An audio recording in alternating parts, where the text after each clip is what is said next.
Hello friends, M&C Education welcomes you all. M&C Education में आप सबों का बहुत बहुत स्वागत। आज सेट 19 क्वांटिटेटिव एप्टीट्यूड का, जिसमें कि हम क्वेश्चंस फ्रॉम SSC CGL 2019, जिसका एग्ज़ाम डेट मार्च 2020, मतलब एग्ज़ाम मंथ का लीजिए एक तरह से, एग्ज़ाम हेल्ड इन मार्च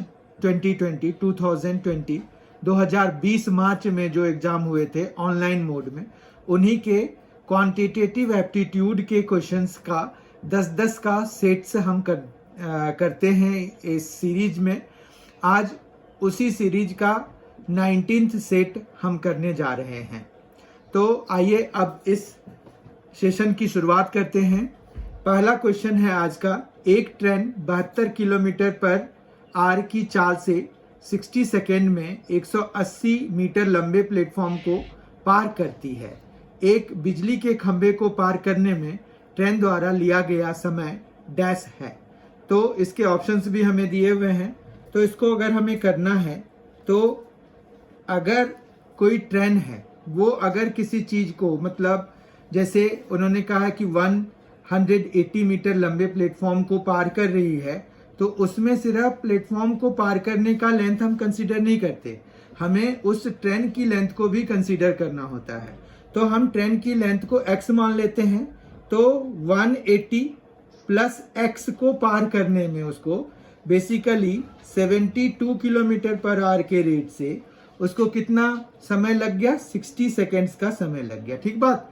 तो 180 प्लस x मतलब जो प्लेटफॉर्म की लेंथ है प्लस जो उसकी अपनी लेंथ है, दोनों को प्लस करा दिया। अब यहाँ पर 72 किलोमीटर पर आवर की स्पीड दी हुई है उन्होंने। तो आपको बताया था मैंने कि जब हम इसको 5/18 से मल्टीप्लाई करा देते हैं तो ये किस में चेंज हो जाता है? मीटर पर सेकंड में चेंज हो जाता है। मतलब यूनिट, ये किलोमीटर पर आवर को चेंज करने के लिए मीटर पर सेकंड में चेंज करने के लिए 5/18 से मल्टीप्लाई करा देंगे अगर, तो वो किलोमीटर पर आवर वाली जो यूनिट है वो मीटर पर सेकंड में चेंज हो जाती है। ठीक है। तो ये अब 18 फोर्स है और इस तरह से ये 20 हो गया। तो यहाँ पर आ गया 180 plus x is equal to, ये 20 हो गया तो 60 इंटू 20। ठीक है। 60 इंटू 20 जो है वो 1200 दे जाएगा। तो इस तरह से x is equal to 1200 minus 180, तो ये कितना हो गया? 1020। ठीक है। तो ये तो लेंथ ऑफ द ट्रेन आ गई। अब जो है स्पीड तो उसकी उतनी ही है। तो जो खंबे को, अगर बिजली के खंबे को पार करना है, तो यानी कि उसको सिर्फ अपनी लेंथ क्रॉस करने में जितना समय लगेगा, वही समय जो है उसको ट्रेन को उस खंबे को पार करने में लगेगा। तो अब हम अगर t से उस टाइम को डिनोट करा देते हैं, तो ये 1020 और फिर जो स्पीड आई है, मतलब ये इतना मीटर में आया हुआ है, तो हम जो है इसको 20 से, मतलब 20 मीटर पर सेकंड की स्पीड है ना इसको, तो 20 से हम डिवाइड करा देंगे तो ये आ जाएगा 5, तो 100 हो गया और 1, तो 51 सेकेंड्स में वो जो है उस खंबे को पार कर जाएगी, वो ट्रेन पार कर जाएगी। ठीक है। तो ऑप्शन वाइज सी ऑप्शन हमारा करेक्ट है। क्वेश्चन नंबर 2, यदि b plus C is equal to a by X है, a इंटू एक्स है। ठीक है। तो b plus C is equal to a x है अगर, तो यहां से x की वैल्यू क्या आ जाएगी? b plus C by a। ठीक है। फिर यहीं से अगर हम x प्लस 1, क्योंकि हमें x प्लस 1 चाहिए, तो x प्लस 1 के लिए b plus C by a plus 1 कर देंगे। इसको जब हम सॉल्व करेंगे एलसीएम वगैरह लेने के बाद, तो it will be like this one. इसी तरह से y इज इक्वल टू निकाल लीजिए आप, वो c plus a by b हो जाएगा। तो y प्लस 1 जो है हमारा, वो क्या आ जाएगा? c plus a plus b by b हो जाएगा। ठीक है। और इसी तरह से z is equal to a plus b by c आ जाएगा। ठीक है। तो z प्लस 1 क्या हो जाएगा? वो a plus b plus c LCM लेने के बाद, और अपॉन में भी c हो जाएगा। अब हमें जो एक्सप्रेशन दिया हुआ है उसकी वैल्यू निकालते हैं। ठीक है। तो 1/9 और 1/x plus 1 plus 1/y plus 1 plus 1/z+1, वो क्या दे जाएगा हमें? तो ये आ जाएगा 1/9 इज ओके। ये 1/x+1 मतलब इसका रेसिप्रोकल लेना है, ठीक है ना। तो आप देखिए a/a+b+c है ये, इसी तरह से ये b/a+b+c है और ये c/a+b+c है। समझ पा रहे हैं आप? क्योंकि ये प्लस जो होते हैं, आप b+c+a है या ये b+c+a है या c+a+b है या a+b+c है, तीनों को एक ही जैसा a+b+c लिख सकते हैं आप। अब क्या हुआ, यहाँ पर जब आप देखेंगे तो आपका डिनोमिनेटर सेम है, तो ये एलसीएम सीधा सीधा a+b+c आ जाएगा और हम फिर ऊपर वाले को आपस में ऐड करा सकते हैं सीधा, क्योंकि सब एक ही है। तो ये सेम आ गया, ये कैंसिल होके 1 आ गया, तो 1/9 इस एक्सप्रेशन की वैल्यू हो गई। तो हमें किसका मान ज्ञात करना था? 1/9 इंटू 1/x+1, 1/y+1 और 1/z+1 का। तो इसकी वैल्यू हमें कितनी आ गई? 1/9 आ गई, ठीक है। तो ये 1/9 हमारा आंसर आ गया। ऑप्शन वाइज अगर हम देखें तो 1/9 हमारा कौन सा है? सी ऑप्शन हमारा करेक्ट है। क्वेश्चन नंबर 3, यदि x² - 4x + 4 = 0 तो 16 इंटू x⁴ माइनस 1/x⁴ का मान ज्ञात कीजिए। Very good question. ये इसमें क्या है? x² - 4x + 4 = 0 है, तो हम x² - 4x + 4 = 0 को पहले सॉल्व कर लेंगे, ठीक है। तो ये आ जाएगा x - 2 का होल स्क्वायर, ये x - 2 का होल स्क्वायर होता है। इससे x = 2 मिल जाएगा हमें। x = 2 जब हम गिवन इक्वेशन में डालेंगे तो ये आ जाएगा 16 x⁴ मतलब 2⁴ माइनस 1/2⁴, ठीक है। और ये हो गया 16, ये भी 16 हो गया 2⁴, ये नीचे वाला 2⁴ भी 16 हो गया। फिर एलसीएम ले लेंगे, ये 16 बाहर है तो रहने देते हैं। ये 256 - 1 अपॉन 16 हो गया, ये 16 इससे कैंसिल हो जाएगा। आंसर हमारा 255 आ गया। ऑप्शन वाइज ए ऑप्शन हमारा करेक्ट हो जाएगा।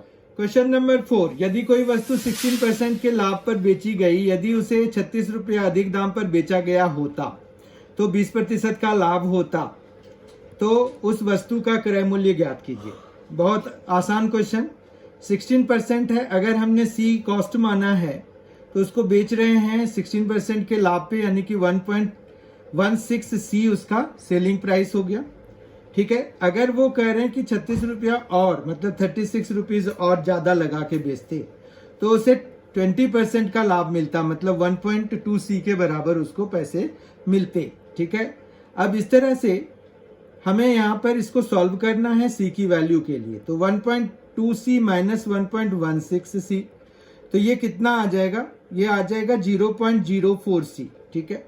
अब c की वैल्यू निकालनी है, तो c = क्या हो जाएगा? 36/0.04, तो ये 900 हो जाएगा, ठीक है। जब आप 36 को 0.04 से डिवाइड कराएंगे तो 900 हो जाएगा। मतलब उस वस्तु का जो कॉस्ट प्राइस है वो 900 था। ऑप्शन वाइज बी ऑप्शन हमारा करेक्ट है। क्वेश्चन नंबर 5, ट्रायंगल एबीसी में यदि कोणों का अनुपात 3:5:4 है तो सबसे बड़े और सबसे छोटे कोणों के बीच का अंतर क्या होगा? डिग्री में निकालना है, तो हम ASP यहाँ पर लगाएंगे। 3:5:4 है तो 3x + 5x + 4x ये मिलके 180 डिग्री के बराबर होना चाहिए। तो ये आ गया हमारे पास 12x = 180 डिग्री। यहाँ से x की वैल्यू मिल गई 15 डिग्री, 180 डिग्री -12, तो ये 15 डिग्री आ गया हमारे पास, ठीक। यहाँ तक तो कोई दिक्कत नहीं है। अब जैसे ही 15 डिग्री आया तो हमारा सबसे बड़ा जो एंगल है वो बिगेस्ट एंगल हमारा निकल जाएगा। बिगेस्ट एंगल क्या निकलेगा? बिगेस्ट एंगल = 5x है, यानी कि 5 × 15, तो ये हो जाएगा 75 डिग्री। और स्मॉलेस्ट एंगल क्या हो जाएगा? स्मॉलेस्ट एंगल जो है यहाँ पर 3x है, तो वो हो जाएगा 3 × 15 डिग्री, यानी कि 45 डिग्री। डिफरेंस की बात करें अगर, तो डिफरेंस इनका क्या हो जाएगा? डिफरेंस है 30 डिग्री का, ठीक है। अगर हम चाहें तो पहले ही डिफरेंस निकाल लेते हैं। तो लार्जेस्ट अगर हमारा 5x है, स्मॉलेस्ट 3x है, तो डिफरेंस हमें पहले ही कितना मिल जाएगा, डिफरेंस हमें मिल जाएगा 2x का, और x की वैल्यू हम यहाँ से फिर इसमें डाल देते हैं। तो 2 इंटू 15 डिग्री, तो ये 30 डिग्री, 2 इंटू 15 डिग्री, तो ये 30 डिग्री इधर से भी हमारा आ जाएगा। तो इस तरह से अगर हम देखें तो हमें क्या मिल रहा है, सी ऑप्शन हमारा करेक्ट हो जाएगा। सी ऑप्शन करेक्ट हो जाएगा। आप अगर चाहें तो यहाँ पर बिगेस्ट स्मॉलेस्ट निकालने की बजाय दोनों का डिफरेंस पहले ही निकाल लें, मतलब 5x माइनस 3x कर लें जो कि 2x के बराबर है, और फिर 15 डिग्री हमारा x की वैल्यू वो लगा देते हैं, तो 2 इंटू 15 डिग्री, तो 30 डिग्री सीधा आ जाएगा। या फिर 75 डिग्री निकाल लें, 45 डिग्री निकाल लें, फिर दोनों का डिफरेंस निकाल के भी 30 डिग्री हम ऑब्टेन कर सकते हैं। तो इस तरह से इस वाले क्वेश्चन का आंसर सी ऑप्शन हमारा करेक्ट हो जाएगा, that is 30 degree. Question number 6 बहुत ही आसान क्वेश्चन है। 3, 7 और 18 से विभाज्य सबसे छोटा पूर्णांक कौन सा है, ये पूछ रहे हैं। तो बेसिकली ये पूछ रहे हैं आपको कि 3, 7 और 18 का एलसीएम कितना है। अब एलसीएम में भी थोड़ा हिंट है, देखिए 3 के टेबल में तो 18 आ ही रहा है ना, तो 3, 18 का एलसीएम तो 18 ही होगा। तो हम 7 और 18 का एलसीएम निकाल लेते हैं, या फिर इन शॉर्ट हम 7 और 18 को मल्टीप्लाई करा देते हैं। 7 और 18 को जब हम मल्टीप्लाई कराते हैं तो हमें कितना मिल जाता है, 126। इस तरह से ए ऑप्शन हमारा करेक्ट हो जाएगा। इसको अगर आप लिखने के लिए, मतलब ध्यान के लिए, ये 3, 7, 18 है, इसका एलसीएम 126 है, and which will be the answer, वो विभाज्य सबसे छोटा पूर्णांक होगा। तो ए ऑप्शन हमारा correct. Question number 7, A, B and C अकेले क्रमशः 20 दिन, 16 दिन और 30 दिन में कोई कार्य पूरा कर सकते हैं। यदि ए और बी ने काम करना प्रारंभ किया और उन्होंने 4 दिन काम करके छोड़ दिया, तो शेष कार्य को पूरा करने के लिए सी को कितना समय चाहिए, ये हमें निकालना है। तो हम पहले जो 4 दिन काम किया ए और बी ने, तो उनके काम के बाद जितना बचा हुआ रहा वो हम पहले पता करते हैं। तो ए ने 4 दिन में कितना काम किया, तो 4 इंटू 1/20। बी ने कितना किया, 1/16, 4 इंटू 1/16, और जो पार्ट ऑफ वर्क बचा रह गया वो 1 माइनस बचा रह गया, तो 1 माइनस ये आ जाएगा 1/5, प्लस ये आ गया 1/4, तो ये आ जाएगा 1 माइनस ये 4 प्लस 5, 9/20 आ गया। ठीक है, तो जो रिमेनिंग वर्क है वो है 11/20। इसको जब सॉल्व करेंगे 20 माइनस 9, तो 11/20। मान रखिए कि ये x डेज में वो जो c है उसने इसको पूरा कर दिया, तो वो x डेज में कितना, x/30 काम करेगा। तो अब जो है यहाँ से इसको सॉल्व कर देते हैं, तो x की वैल्यू आ रही है हमारे पास 33/2, जिसको कि हम 16 एंड 1/2 दिन लिख सकते हैं। ठीक है, तो ऑप्शन वाइज हमारा ए ऑप्शन करेक्ट हो जाएगा। क्वेश्चन नंबर 8, 60 छात्रों के परिणामों का औसत 38 है। ठीक है, तो 38 है 60 छात्रों का, तो हम टोटल मार्क्स निकाल लेते हैं। टोटल मार्क्स हो जाएगा 60 इंटू 38। ठीक है, इनको जब हम आपस में सॉल्व करते हैं तो ये आ जाएगा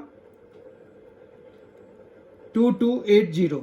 तो इतना मार्क्स तो टोटल आया है। ठीक है, बात कोई दिक्कत नहीं है। फिर जो है 22 छात्रों का औसत दिया हुआ है 36, और 32 छात्रों का दिया हुआ है 32। तो 22 इंटू 36, तो 72 प्लस 7, 79। ठीक है, प्लस 32 इंटू 32 कितना होता है, 1024। इन दोनों को जब हम ऐड कराएंगे तो 1816। तो रिमेनिंग मार्क्स के लिए हम 1816 को माइनस करा देते हैं इसमें, तो ये 4 आ जाएगा, ये 6 आ जाएगा, और ये आ जाएगा हमारे पास 4। ठीक है, तो 464 जो है रिमेनिंग मार्क्स हैं। अब रिमेनिंग स्टूडेंट्स कितने हैं, 32 और 22, तो 54 तो हमने 44 स्टूडेंट्स का तो हमें ये जो 54 स्टूडेंट्स का तो हमें पता ही है। 60 टोटल थे, तो टोटल कितना बचा रह गया, जो रिमेनिंग स्टूडेंट्स हैं 6, तो जो रिमेनिंग 6 स्टूडेंट्स हैं उनके एवरेज मार्क्स के लिए ये 7 फिर 7.33 और इस तरह से चलता रहेगा, तो 77.33 एवरेज हो गया। तो option wise B option correct हो गया इसका। क्वेश्चन नंबर 9, त्रिभुज एबीसी में डीई बीसी के समांतर है, ठीक है। तो एक त्रिभुज बनाइए आप, उसमें एबीसी एक त्रिभुज बनाइए,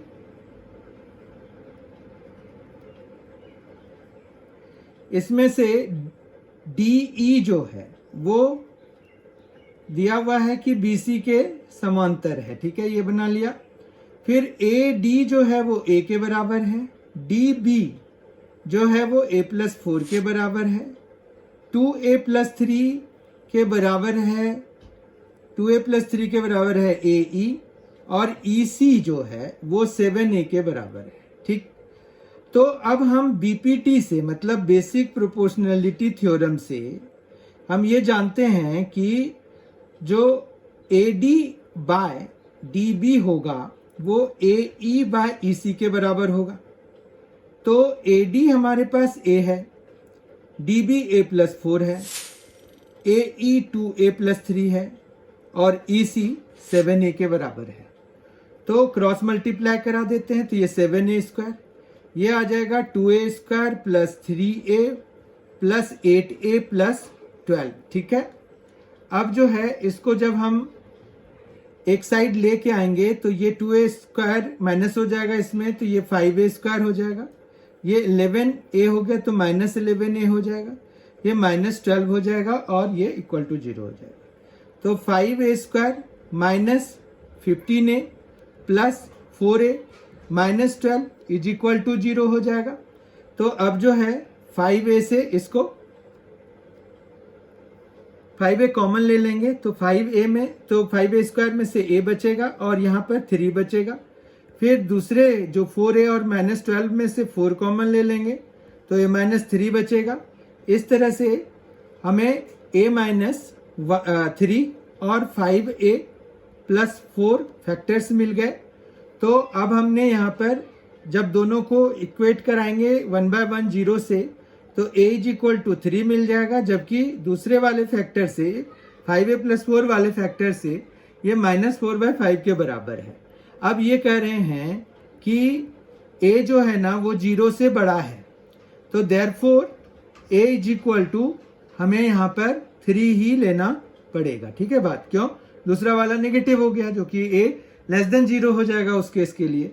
तो ऑप्शन वाइज अगर हम देखें तो हमें कौन सा ऑप्शन सही हो गया? डी ऑप्शन हमारा सही हो गया। Question number 10 and the last question for this session is A B and C एक वृत्त पर 3 बिंदु इस तरह स्थित हैं कि जीवाएं ए बी और ए सी द्वारा केंद्र ओ पर बनाए गए कोण क्रमशः 80 और 120 डिग्री हैं।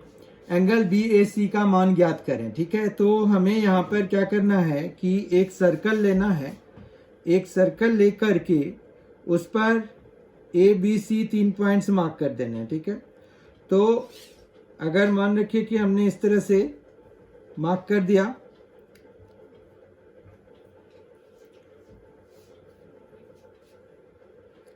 तो ये जो है ए यहाँ पर लेना पड़ेगा, क्योंकि ए बी और ए सी 2 जीवाएं हैं। अब ये जो है सेंटर से हम इसको ज्वाइन करा देते हैं, तो ए बी जो है कितना एंगल सबटेंड कर रहा है?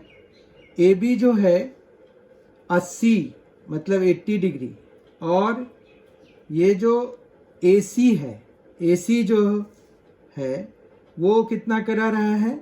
120 डिग्री। इस तरह से दोनों मिलके कितना कर रहे हैं? 200 डिग्री। ये पूरा 200 डिग्री के बराबर हो गया। तो ये एंगल कितना हो गया? ये हो जाएगा 360 डिग्री माइनस 120 डिग्री। तो 120 माइनस 80 डिग्री, ये दोनों ही माइनस कराएंगे, तो ये आ गया 360 माइनस 200, तो 160 डिग्री हो गया। अब ये एंगल जो है ओ सेंटर है, ओ पर ये इस कॉर्ड द्वारा बना हुआ है, मतलब बीसी कॉर्ड द्वारा बना हुआ है, ये देखिए ठीक है, ये एंगल बना इस BC कॉर्ड से, ठीक है, ये देखिए BC कॉर्ड से ये एंगल बन रहा है यहाँ पर।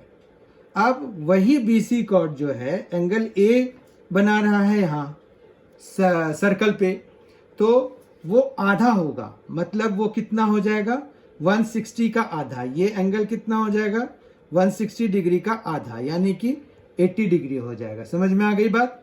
तो इस तरह से ऑप्शन वाइज हमारा सी ऑप्शन करेक्ट हो जाएगा। तो I hope you have enjoyed this session. This was set 19th of SSC CGL March 2020. Thank you so much for being with us. I hope you will be waiting for set 20th of this and the subsequent sets. So please be there. It will be coming to you very soon. And thank you once again for being with us. Thanks a lot.